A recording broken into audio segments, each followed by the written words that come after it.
बात एक बार फिर से हम करेंगे कि आज किस तरीके से संशोधन बिल ये पास कराना है सरकार को। दो खास मेहमान और हमारे साथ जुड़ गए हैं। ज़ेबा खान राजनीतिक विश्लेषक इस समय हमारे साथ में जुड़ चुकी हैं, उनका रुख भी हम यहाँ पर करेंगे। सरिता सिंह जी भी सामाजिक कार्यकर्ता हमारे साथ जुड़ चुकी हैं। ज़ेबा खान जी, बात आपसे कर रहे हैं, जिस तरीके से हालात अभी दिख रहे हैं, जो आंकड़े हम इस समय समझ पा रहे हैं, उन आंकड़ों के लिहाज से अगर देखा जाए तो मुश्किलें हैं सरकार के लिए, लेकिन विपक्ष के पास ये मौका है कि भाई आप आइए, एकजुटता दिखाइए, साथ दीजिए। इस तरीके का विरोध करने का कोई फायदा अब है नहीं आपके पास में। और जो पॉइंट्स यहां लगातार उठाए जा रहे हैं उसका कल हमने देखा भी कि चाहे वो गृह मंत्री हो या प्रधानमंत्री हो या फिर आपने देखा कि तेजस्वी सूर्या, ये बता दिया गया कि ये उत्तर दक्षिण करने की कोशिश जो की जा रही है उसके आंकड़े सामने है। 50% सभी की सीटें यहां पर बढ़ेंगी और इनफैक्ट साउथ की बात करें तो उनकी सीटों में इजाफा ही हो रहा है। क्या लग रहा है आपको, गिरेगा या फिर पास हो पाएगा? ये आरक्षण के खिलाफ हम नहीं है, गलत नैरेटिव ना सेट किया जाए।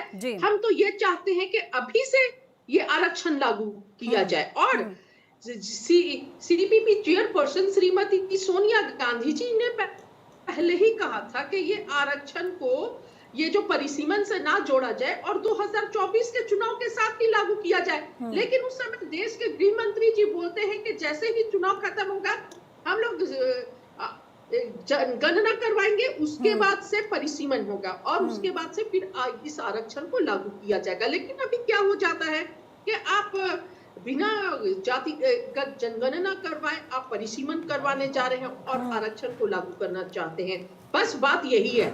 तो ये आरक्षण आपके लिहाज से जाति के आधार पर होना चाहिए क्या? समाजवादी पार्टी के अध्यक्ष भी ये बात कर रहे हैं कि आरक्षण में भी आप आरक्षण दीजिए। नहीं ज़ेबा खान जी, आपको क्या लगता है कि ये जाति के आधार पर आरक्षण देना चाहिए? जिस तरीके की टिप्पणी अखिलेश यादव ने भी यहाँ पर की थी कि SC/ST के लिए, OBC के लिए, मुस्लिम महिलाओं के लिए आप अलग से आरक्षण लेकर आइए। संरचना को पुनर्गठित करने की रणनीति जो छिपी हुई है, ये राजनीतिक संतुलन को प्रभावित करने की एक साजिश है। 2024 के चुनाव में हमने देख लिया था कि भाजपा किस तरह बैसाखी पर सरकार बनी है और उसी हालात को फिर निपटने के लिए ये बिना जातिगत जनगणना करवाए परिसीमन करे। हम तो बोल रहे 543 सीटों पर आप अभी कर लीजिए, लेकिन परिसीमन के आड़ में ये महिला आरक्षण के आड़ में आप परिसीमन तो मत लेकर आइए।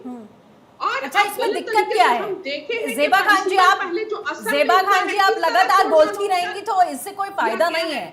इससे कोई फायदा नहीं है, आपको थोड़ा सुनना भी पड़ेगा ना कि इससे समस्या क्या है। अगर परिसीमन हो रहा है, महिलाओं को फायदा हो रहा है, सीटों में इजाफा हो रहा है, तो इसमें क्या दिक्कत है? जाति के आधार पर आरक्षण क्यों मिलना चाहिए, जो आप लगातार एक ही बात की रट लगा रहे हैं? तो पता चले कि जो सही आंकड़े वो आएंगे। आप वकालत कर रहे हैं भाजपा के लोग चैनल्स पे बैठ के 2011 के जो जातिगत जनगणना हुई थी उसके आधार पर। आप बताइए 2011 और आज क्या चल रहा है? ठीक है अनुराग जी, आपके सवाल का जवाब दे रहे हैं, आप सुन लीजिए। आपने आरोप लगाया ना, अब आप सुन लीजिए। अब आप जवाब भी मैडम तो सुनना, जरा क्षमता रखिए सुनने की। ज़ेबा जी तो क्षमता रखिए मैडम। ज़ेबा जी, हालांकि आपका राजनीतिक विश्लेषक लिखा हुआ है, लेकिन जो आपकी बातों से लग रहा है कि आप किस पार्टी की विचारधारा से प्रेरित हैं। मेरा एक छोटा सा सवाल है, जिस तरह की जो पॉलिटिकल पार्टीज को आप बिलोंग करती हैं, उन्होंने जब जो है महिला आरक्षण या महिला सशक्तिकरण की बात जहां सिर्फ करा कुछ नहीं, जबकि सशक्तिकरण उन्होंने सिर्फ अपने परिवारों का किया। अगर उन्हें इतना ही महिला सशक्तिकरण के लिए वो कंसर्न थी तो उन्होंने महिलाओं को क्यों नहीं टिकट दिया?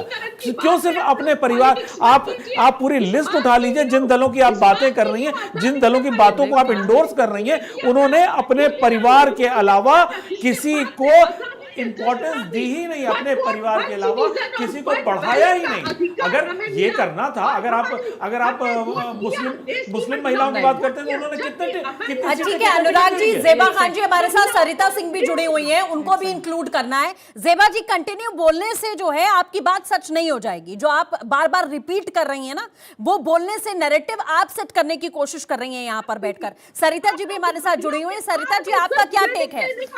जी, पूरा देश जानता है कि जहां पर चुनाव होता है वहां पर भारतीय जनता पार्टी को बिल्कुल एक बार गिरबान में झांकने की जरूरत है सर, बिल्कुल जैसा आप कह रहे हैं, बिल्कुल यस वो एक तरफा बातें कर रही हैं, आप देख रहे हो, वो ऐसा लग रहा है कि वो स्पीकर चल रहा है उनका, वो सुनने की क्षमता में नहीं है। सरिता जी, आपका क्या टेक है? आप सुन रही हैं कि किस तरीके से एक सामाजिक कार्यकर्ता ज़ेबा खान जी का यह आरोप है कि आप इसकी आड़ में सिर्फ और सिर्फ यहां वोट बटोरने की कोशिश कर रहे हैं। इस तरीके की टिप्पणियां लगातार की जा रही हैं, विपक्ष भी कर रहा है। ऐसे हालातों में परिसीमन जो एक बड़ा मुद्दा इसमें उभर कर आ रहा है, आपको लग रहा है कि ये जो संशोधन है ये इंप्लीमेंट हो पाएगा आज 4 बजे?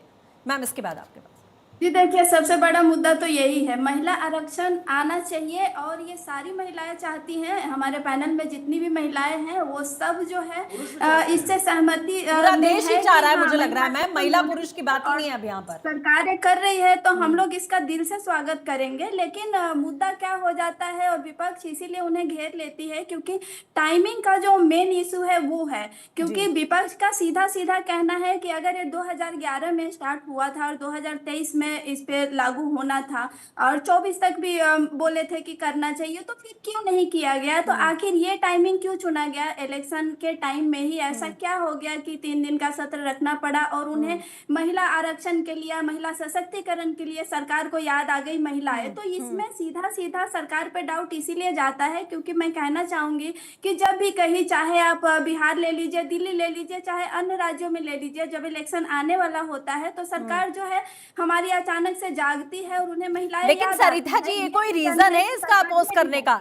क्योंकि हमारे देश में तो चुनाव ऐसा लगता है, चाहे आप विधानसभा की बात कर लीजिए, चुनाव अलग अलग समय पर होते ही रहते हैं। अमूमन देखा जाए साल, 1.5 साल, 2 साल में कहीं ना कहीं चुनाव पड़ ही जाता है, तो ये सवाल तो तब भी उठना ही है। माया जी, देखिए, बात ज़ेबा जी को मैंने सुबह भी सुना था और ज़ेबा जी की कुछ बातों से मैं सहमत थी, लेकिन मैं सभी बातों से सहमत नहीं हूँ। जैसे अनुराग जी ने कहा कि उनकी जो मंशा है या उनकी विचारधारा एक व्यक्तिगत तो कह लीजिए और एक विशेष पार्टी को इंकित करती है।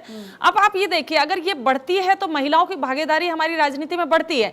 अभी तक आप राजनीति का जो क्षेत्र देखेंगे ज्यादातर परिवारवाद वाली महिलाएं थी, जो जिस तरह से देखिए प्रियंका गांधी जी को अपनी विरासत में मिली, डिम्पल जी को विरासत में मिली, ऐसे बहुत सारे नाम हैं जो इनके विरासत से आए हैं, चाहे किसी से। आप ये देखिए, जब इस तरह का रिजर्वेशन हम महिलाओं को निकल के आएगा तो आम जो जन की महिलाएं उनकी भागीदारी बढ़ेगी इसमें। आप ये देखिए, आप ये क्यों नहीं समझती हैं कि जब आप इसको ला रहे थे तो कुछ सोच के ही लाए, लेकिन आप नहीं करवा पाए। तो ज़ेबा जी, आपको अपनी नाकामी स्वीकार करने में कोई हर्जा नहीं होना चाहिए कि आप अपने इस टेबल को इंप्लीमेंट नहीं करवा पाए। आज अगर ये दूसरी सरकार इसको लाती है, मोदी सरकार इस पे कार्य कर रही है, आप इसको 24 में भी चाहते थे, हमने बहस करी थी 23 में भी, कि इसको अभी इंप्लीमेंट कर दिया 24 में, लेकिन 24 में आप इसमें सहमत थे, आज आप 26 में इसमें नहीं है क्योंकि इसमें आपको पॉलिटिकल प्रॉब्लम दिख रही है कि भाई आपको पॉलिटिकल बेनिफिट में मोदी सरकार को मिल रहा है। तो आप इसको समझने का प्रयास कीजिए। आप राजनीतिक पार्टियां अपने अपने लाभ देखती रही है, लेकिन हम जो सामाजिक लोग हैं, जो आम जनजीवन की महिलाएं, वो तो इसमें सभी तरह से अपना लाभ देखती है। तो हम कहते हैं कि आपको इसमें उनका विरोध ना करके आपको इसमें इसका सहयोग करना चाहिए। नहीं ज़ेबा जी, अब मैं इस बात में आपसे बिल्कुल सहमत नहीं हूँ। अब आपको ही पार्टियों को चाहिए कि इसको सहयोग करें, लेकर आए। बहुत दिन से विचाराधीन है, पिछले 3-4 साल से मैं इस पर डिबेट कर रही हूँ, मैं बहस कर रही हूँ, चाहते हैं आए आम लोगों की संख्या, जो आम लोगों की महिलाएं, आप बहस करके सुबह से नॉन स्टॉप आप इसी स्पीकर की तरह बात कर रही हैं, लेकिन अपनी गलती एडमिट करने को राजी नहीं है। आपको आना चलेगा। सब जितनी अपोजिशन पार्टी है सबको चाहिए कि इसमें एक ताल से इसको सहमत से पास करें और ये दो अपना पद चलाएं। देखिए ज़ेबा जी, ठीक है माया जी, ज़ेबा जी, अनुराग सर, मेरा सवाल अब आपसे है। देखिए, इतिहास के पन्नों में ये जो बार बार उसे पलट पलट कर देखा जा रहा है कि भाई हम लेकर आ रहे थे, हमारी कोशिश थी, हम नाकाम हो गए, चुनाव हो रहा है तो सरकार फिर इसमें इम्प्लीमेंटेशन कर रही है, परिसीमन क्यों लेकर आ रही है, लेकिन कुल मिलाकर सर विपक्ष तो फंस गया है। अब चाहे कितनी भी दलील आप दे लीजिए, चाहे कितनी भी बातें आप कर लीजिए, चाहे कितने भी आप क्रेडिट की बात कर लीजिए, परिसीमन की बात कर लीजिए, अब ये फंस गए। नहीं, वही मैं सुश्री जी एकदम ये देखिए, मैं सारे ज़ेबा खान जी, अरे सबकी बारी में आप ही नहीं बोलेंगी मैम, दूसरे को भी तो बोलने दीजिए। ज़ेबा जी, 3 साल से विपक्ष ओपन हो गया, खुल गया, पब्लिक के सामने आप लोगों की मंशा खुल के आ गई है। उस पर आप लाइए ज़ेबा जी, इस तरह से बात कुछ नहीं होगी, सिर्फ आपकी आवाज चलती रहेगी और कुछ बात नहीं हो पाएगी। ये दर्शकों के साथ अन्याय होगा। महिला आरक्षण के नाम पर आप वो रटा रटा है सर, वो रटा रटा है चल रहा है। थोड़ा समय भी हमारे पास कम है, मुझे ब्रेक लेना पड़ेगा। मैम ज़ेबा खान जी, रटा रटा है, उनका स्पीकर चल रहा है, शायद उनको आवाज नहीं मिल रही, उनको सुनाई नहीं दे रहा। फिलहाल आप सभी का बहुत बहुत शुक्रिया हमारे साथ जुड़ने के लिए। तो लगातार आप देख रहे हैं कि पिछले काफी समय से इस बात को लेकर बहस हो रही है, लेकिन असली परीक्षा आज है। शाम 4 बजे का वो वक्त है जब वोटिंग होनी है। देखना होगा कि आखिर क्या कुछ होता है, विपक्ष की तरफ से क्या कदम उठाया जाता है।